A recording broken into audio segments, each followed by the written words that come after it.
안녕하세요. 슈테른입니다. 오늘 책 리뷰는 양기정 선생님의 모순이라는 책을 가지고 왔어요. 이 책은 제 인생 책 중 하나고 제가 그래서 굉장히 많이 이것저것 얘기하고 싶은 게 있어서 오디오 클립도 했었지만 이렇게 다시 영상도 찍게 됐네요. 여러분 혹시 칭릿 소설이라는 장르에 대해서 아시나요? 칭릿이라는 장르는 예전에 미국에서 발생을 한 하나의 장르인데 지금 여러분들이 알고 계시는 섹스 인 더 시티 그리고 뭐 악마는 프라다를 입는다 우리나라에서는 정희연 작가님의 달콤한 나의 도시 낭만적 사랑과 사회 그리고 뭐 그 압구정 다이어리라던가 아니면 마이 블랙 미니 드레스 뭐 이런 것들이 이제 칭릿 장르라고 할 수 있는데 여성 성장 소설을 얘기를 해요. 여자가 주인공으로 나오고 그 여성의 무언가 경험을 통해서 점점 성장을 이루어가는 소설을 칭릿이라고 하죠. 이 모순도 여자 주인공이 나와서 성장을 이뤄나가는 그런 스토리를 담고 있기 때문에 칭릿 장르에서 그렇게 크게 벗어난다고 보지는 않고요. 여기에는 남자 주인공 두 명이 나와요. 남자 주인공 두 명이 나오고 이 여자 주인공이 둘 중에 한 명과 결혼을 하기 위해서 누가 더 결혼 상대자로 적합할지에 대해서 계속해서 고민하는 그리고 그 고민을 둘러싸고 일어나는 여러 가지 일들 뭐 이런 것들이 주 스토리를 이루고 있는데요. 여자 주인공은 이름이 진진이에요.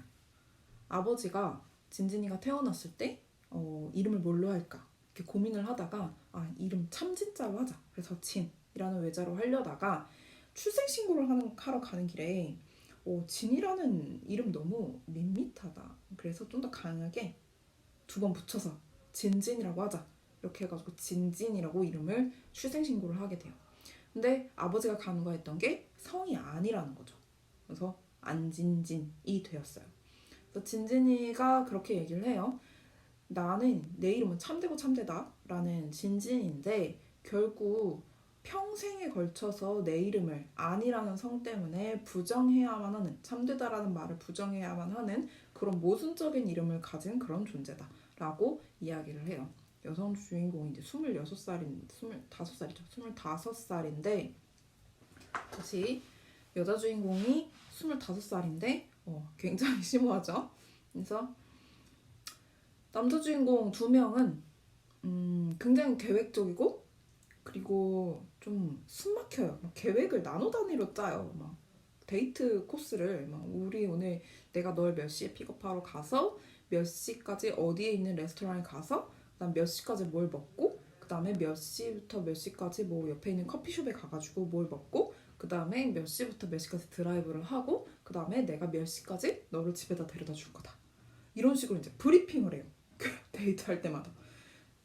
근데 이제 안정적이고 돈도 되게 잘 벌고 똑똑한 그런 남자고 한 명은 되게 자유분방하고 즐거운 이제 들꽃을 찍는 사진작가인 김장호가 나와요.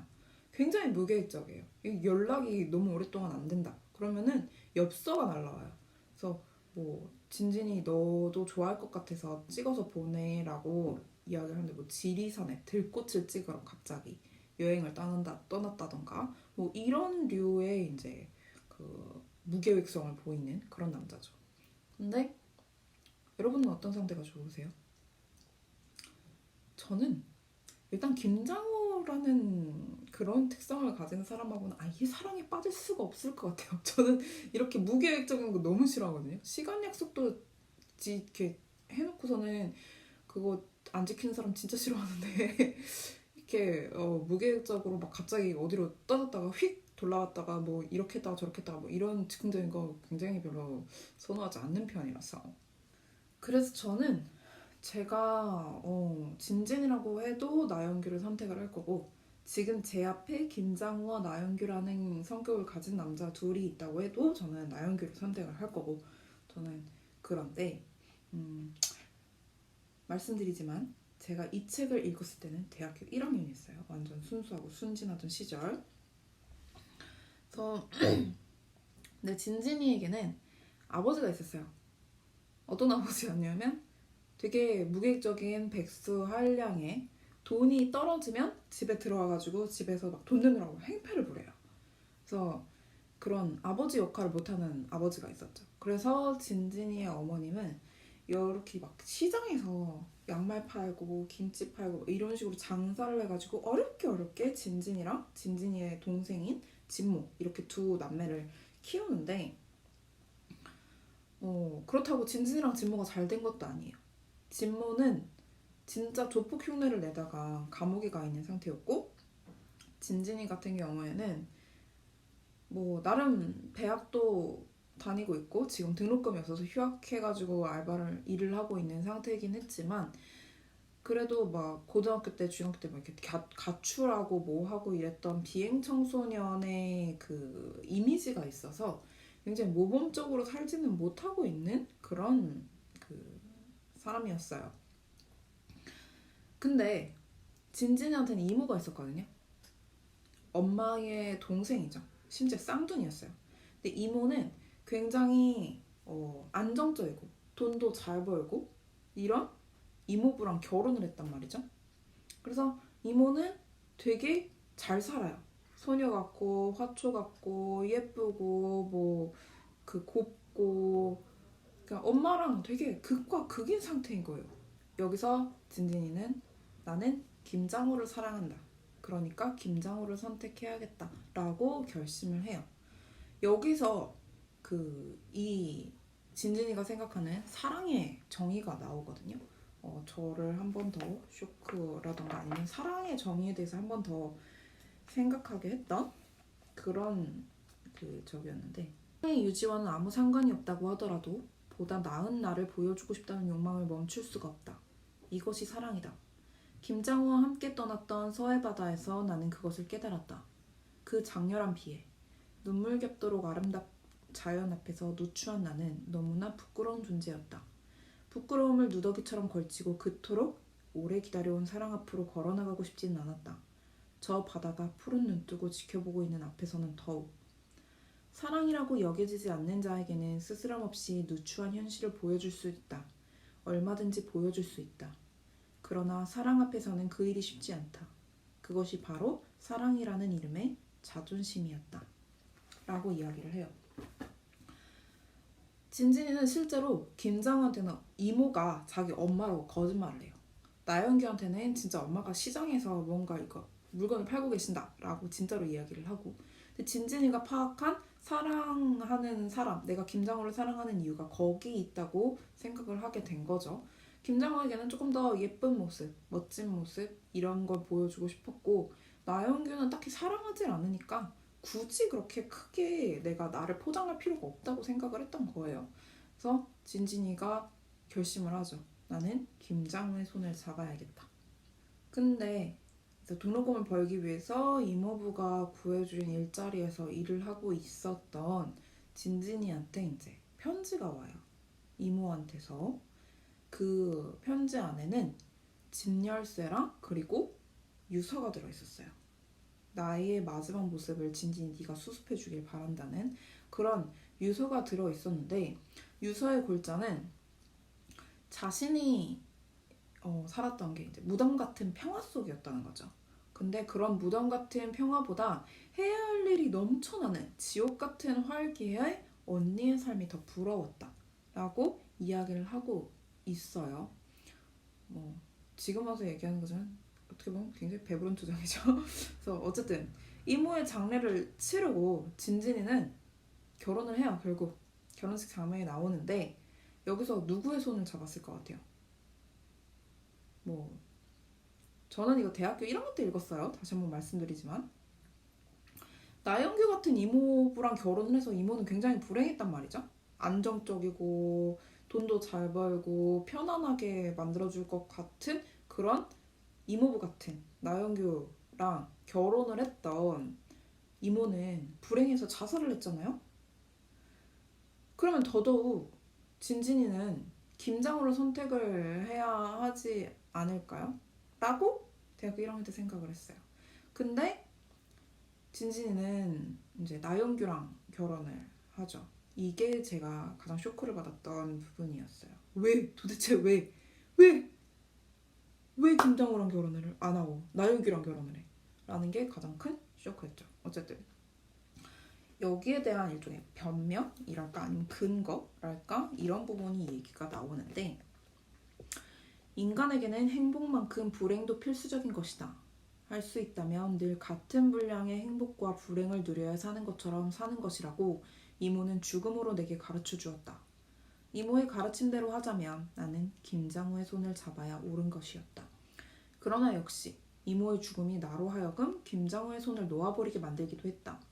모든 이들에게 행복하게 보여졌던 이모의 삶이 스스로에겐 한없는 불행이었다면, 마찬가지로 모든 사람에게 불행하게 비쳤던 어머니의 삶이 이모에게는 행복이었다면, 남은 것은 어떤 종류의 불행과 행복을 택할 것인지 그것을 결정하는 문제뿐이었다. 나는 내게 없었던 것을 선택한 것이었다. 이전에도 없었고 김장우와 결혼하면 앞으로도 없을 것이 분명한 그것. 그것을 나는 나영규에게서 구하기로 결심했다. 그것이 이모가 그토록이나 못 견뎌 했던 무덤 속 같은 평온이라 해도 할 수 없는 일이었다. 삶의 어떤 교훈도 내 속에서 체험된 후가 아니면 절대 마음으로 들을 수 없다. 뜨거운 줄 알면서도 뜨거운 불 앞으로 나가가는 이 모순. 이 모순 때문에 내 삶은 발전할 것이다.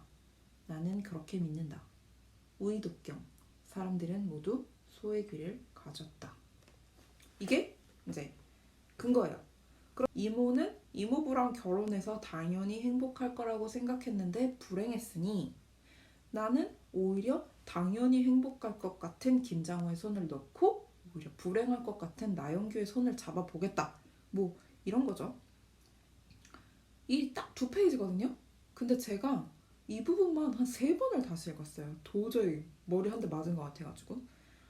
제가 지금 살면서 가장 오래 만났던 남자친구와의 관계도 시작되기 이전이었기 때문에 실질적으로 사랑, 뭐 연인, 그 다음에 뭐 그런 이성적 관계, 결혼 뭐 이런 부분에 대해서는 제가 와닿는 뭔가 경험이라던가 이렇게 생각할 만한 부분이 전혀 없었던 것 같아요.